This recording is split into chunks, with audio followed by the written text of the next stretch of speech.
Hey, how's it going everyone? Sonical17 here.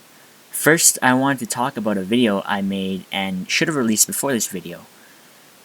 I talked about Bloom Into You in a video essay format, all composed of clips from this series. Unfortunately for me, it got instantly taken down thanks to copyright claims from Tonikawa. It's a shame because I really did enjoy making that video. However, I did post it on Facebook, so if you want to take a look, you can find the link in the description below. Today, I want to discuss the anime I have been watching during this fall season. I will give a quick rundown of each series along with my thoughts about them. The 4 series I will discuss are Tonikawa, Over the Moon for You, to the surprise of nobody, The Journey of Elaina, The Day I Became a God, and finally, Adachi and Shimamura. They're all at least halfway done by the time I'm recording this, so if anything drastic changes, you'll hear a follow-up. Alright, well, there will be spoilers for The Journey of Elaina and The Day I Became a God, so this is just a heads up for you guys. Let's start with our fluffy rom-com. Tonikawa follows along the married life of Tsukasa and Nasa. This is probably not a controversial statement, but I definitely prefer the manga. That's not to say that the anime is bad, because it's really not, but I did feel like the adaptation could be better. The first thing I thought when I saw episode 1 was that the characters, visually speaking, just felt a little bit flat. It's kinda hard to describe, but the characters just look a little off to me, that's all. That might be further enhanced by the fact that the animation itself isn't anything special. I guess you could say though this stuff doesn't really matter. These minor issues aside, the adaptation was still quite a treat to enjoy. Tsukasa and Nasa on the big screen will always bring a smile to my face. Akari Kito and Junya Inoki do an excellent job voicing the two lovebirds.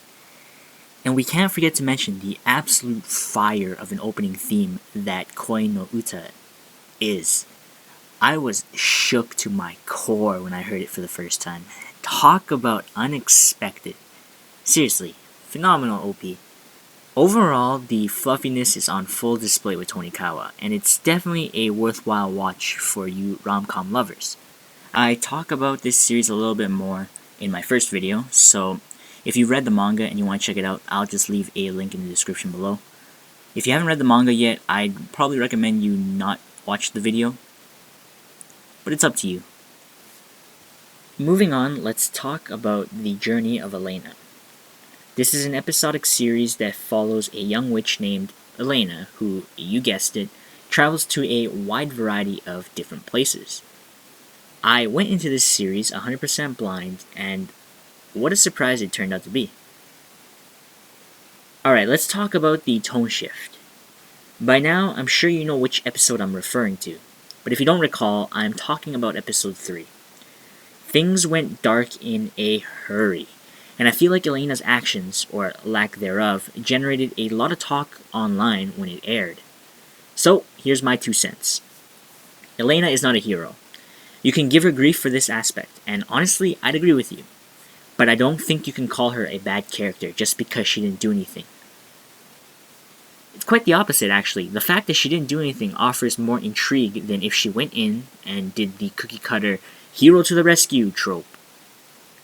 And I'm not even saying that the trope is a bad thing, but you don't see shows subvert it too often, so this makes it a nice change of pace. We all like to wax poetic about how we do this or do that in a crisis, but when it comes down to it, fight or flight instincts are just that, instinctual. You never know what you're gonna do until the actual situation occurs. You can say whatever you want. Again, can you criticize her response? Absolutely. But if you're gonna blindly call her a trash person without at least taking into consideration her position, then I think you are misguided.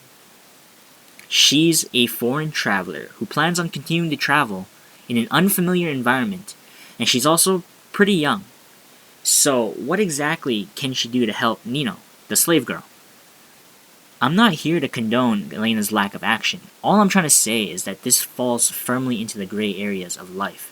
And there's a lot more to it than what some people like to boil it down to.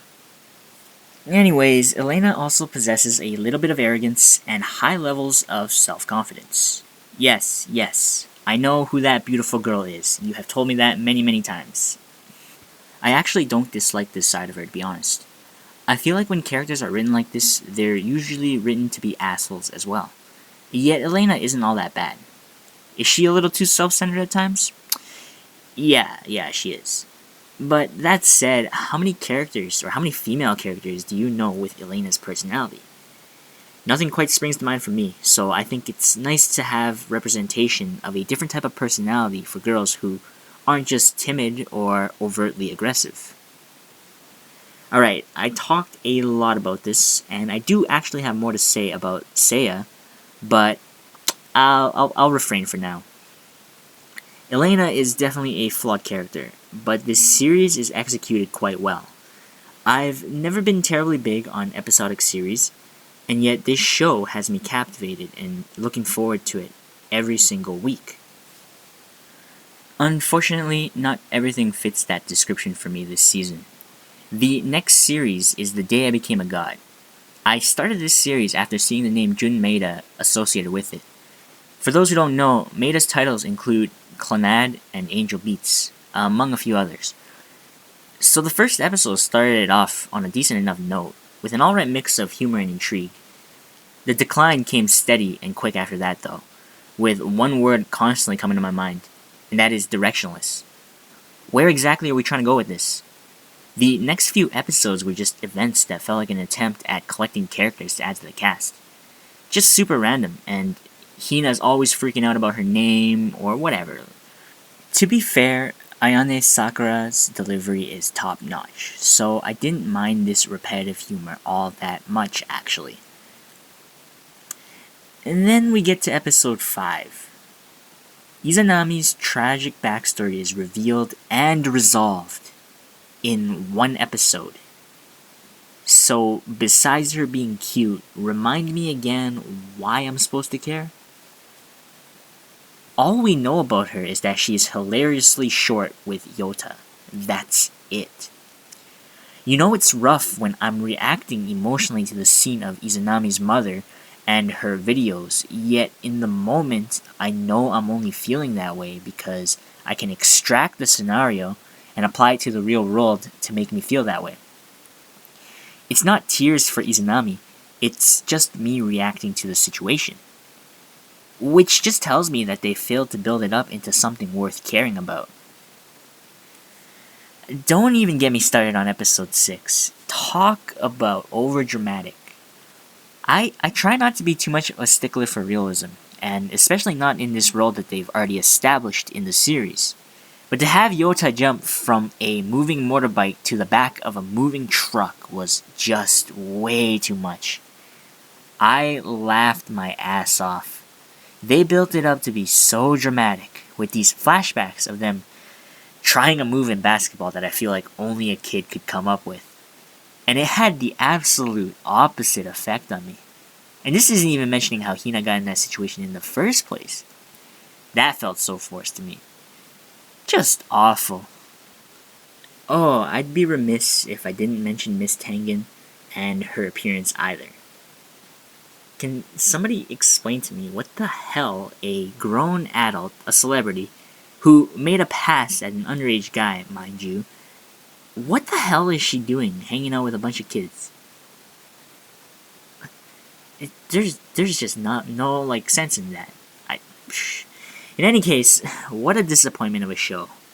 I decided to hold off after episode 7, and I'll probably watch the rest of the series once it's done airing, just so I don't have to sully the rest of my weekly anime watch nights. You'll see once I get more videos up that I don't plan on talking about series I dislike. But this was one of the few series that I was watching this season, so I figured I had to say something. And seriously, like, I know Mal isn't the authority or nothing like that, but I cannot believe this series has a 7.5, while Adachi and Shimamura has a 7.43. Seriously, guys? Seriously? And so we'll get into the last series I'm watching this season, Adachi and Shimamura. I am so glad I picked this one up. This was another series that I went into blind, and it's such a treat. I love everything about it. The overall aesthetic of the show is beautiful. It gives off such a soft vibe. The character designs are brilliant, and I think they play a role in this vibe too. Adachi is insanely cute. I mean, it's unfair how cute she is. I feel bad for Shimamura because she's a great character and quite interesting in her own right. But Adachi just steals the show. I am constantly sitting here thinking, yes, go out there and flounder, you silly little teenager. The awkwardness, the panic, the lap pillows, and hand-holding, all the aspects of a first love being developed are portrayed in this series to a T. It's not all fluff though, as you gotta hold your breath with how exactly will this relationship progress, since Shimamura won't just fully embrace Adachi's gayness. Alright, I'm kidding. Shimamura is also trying to find herself just as much as Adachi is. Their battles are different though. Adachi's is more about coming to terms with exactly what kind of relationship she wants to have with Shimamura, while Shimamura is maintaining the status quo because she's so disconnected from the people around her that she doesn't really know her place in the world. I think that Shimamura simply isn't in any position to date anyone just yet. So the fact that Adachi hasn't just straight up confessed is honestly a good thing. Of course, Adachi's not confessing for a completely different reason. That is, the sheer gay panic she's experiencing is too overwhelming. But it's all the same in the end.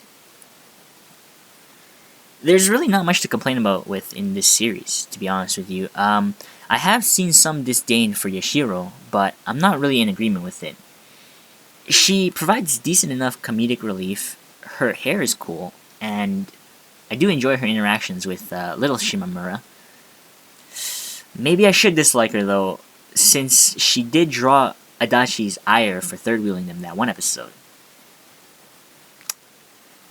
Are we sure that Nagafuji and Hino aren't dating already?